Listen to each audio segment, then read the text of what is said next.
welcome back to Take 5 with the Saints.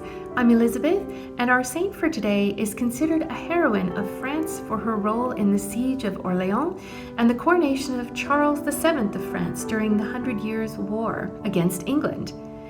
After successfully leading several French military battles, she was captured, handed over to English authorities, convicted as a heretic, a sorceress, a traitor, an idolater, and a blasphemer, and was burned at the stake in 1431.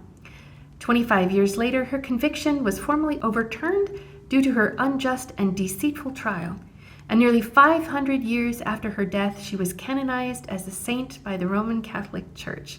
She is the mystic and soldier Jeanne d'Arc, the Maid of Orléans.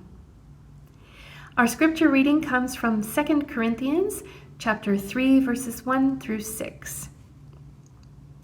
Are we beginning to commend ourselves again? Surely we do not need, as some do, letters of recommendation to you or from you, do we?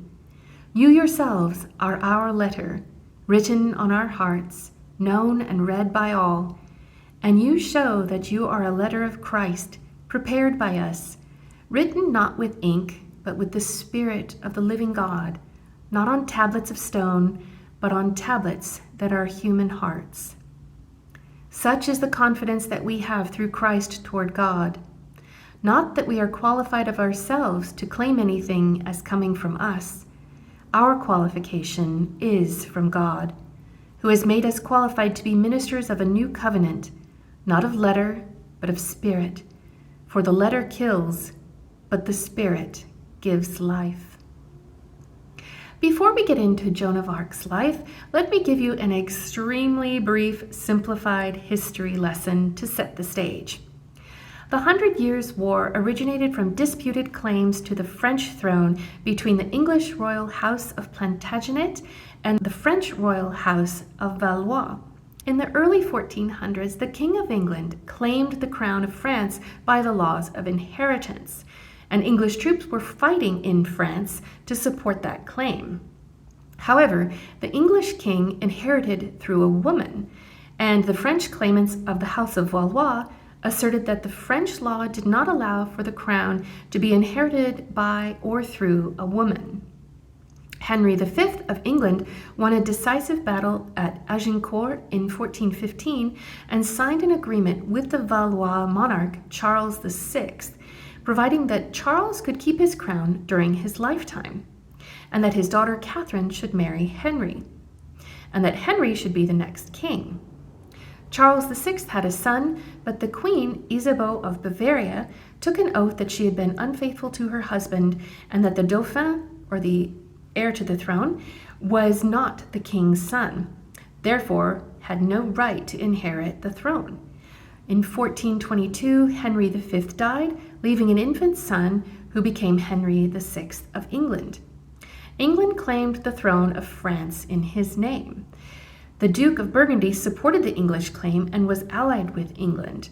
The French claimant, the Dauphin, later Charles VII, had not yet been crowned. Since many Frenchmen thought that his mother, the Queen, might have been telling the truth about his illegitimacy, the story largely paralyzed the nation's will to fight for Charles. Enter Joan. Joan of Arc, Jeanne d'Arc, was born in France near the border of Burgundy on the 6th of January 1412. She was the daughter of a tenant farmer from the village of Domremy in northeastern France. She was not taught to read or write, but her pious mother instilled in her a deep love for the Catholic Church and its teachings. At the age of 13, Joan began to hear voices which she determined had been sent by God to give her a mission of overwhelming importance: to save France by expelling its enemies and to install Charles as the rightful king. She identified these voices as Michael the Archangel, Saint Catherine of Alexandria, and Saint Margaret of Antioch, all saints who were popular in France at that time. Acting under the direction from her voices, she persuaded a local baron to send her to the castle of Charles at Chinon, where she spoke with the Dauphin, and convinced him that her message was genuine. The city of Orleans was under siege by the English. Joan and an army marched to the scene and raised the siege on the 8th of May, 1429. She proceeded to win other battles and to bring Charles to Reims to be crowned king. However, the king refused to take her advice that he should press the military advantage. When she attempted to recapture Paris from the English, he denied her adequate support and her attempt failed. In May 1430, she was taken prisoner in battle, and in the trial that followed, Joan was ordered to answer to some 70 charges against her, including witchcraft, heresy, and dressing like a man. Charles made no effort to ransom her or to rescue her, even though her captors would have almost certainly accepted a ransom. She was convicted, and on the morning of May 30th, 1431, at the age of 19, Joan was taken to the old marketplace in Rouen and was burned at the stake. Joan's fame only increased after her death. The French eventually went on to win the war and to expel the English from France.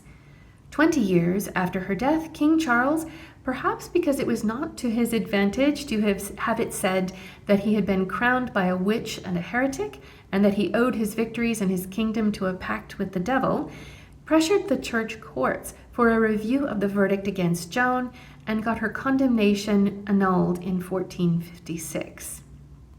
Joan came to be regarded as a French national hero and was eventually canonized by Pope Benedict XV in May of 1920. Her day, or the Sunday as close to it, is a French national holiday. She is ranked with Saint-Denis of Paris and Saint-Remy of Reims as one of France's three great national saints. She is honored by the Church not for winning military battles or even because her visions were necessarily authentic, but being persuaded of the will of God in her life, she responded in faith and obedience to that will as she understood it. Thank you for joining me today. Bye for now.